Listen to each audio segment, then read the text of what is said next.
These are the years of record.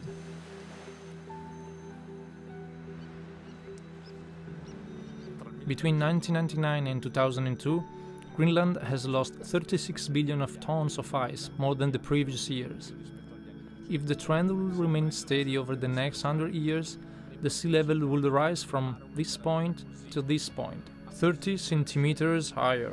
An increase of a meter will devastate entire nation and continents, and all the people who live near the sea will suffer serious damage.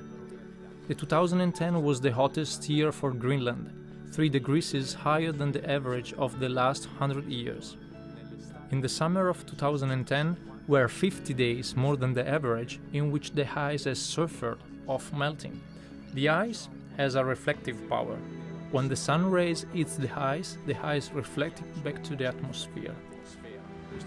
The more the sun insists on the surface of the ice, and the more the ice tends to lose its ability of refraction.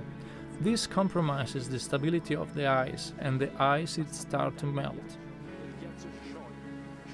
Not only this increases the sea level, but the sun, penetrating the water, raises its temperature.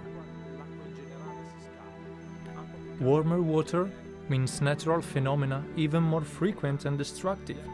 The past years have been, for United States, the years of record that have devastated large areas. The world is warning us that the balance of which it leans are constantly put in the test. If the ice of an iceberg could talk, would tell of the distant past and a very near future.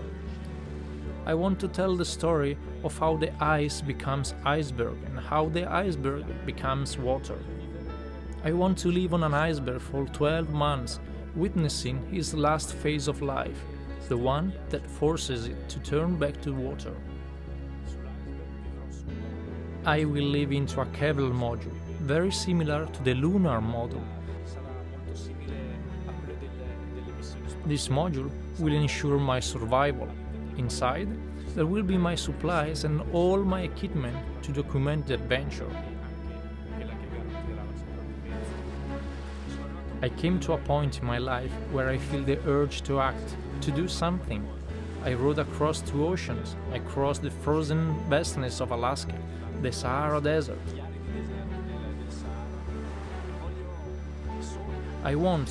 I dream one day to reach the South Pole and the North Pole, and I wish my daughters and my daughters' daughters can have the same possibility.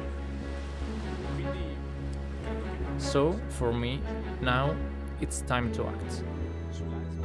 On the iceberg, I will be generally alone, but for short periods of time, I will be living with writers, bloggers, environmentalists, with whom I dream to form a global and virtual form of global warming. That this will become the era of responsibility, where each of us can take up his portion of responsibility to try to reverse this trend.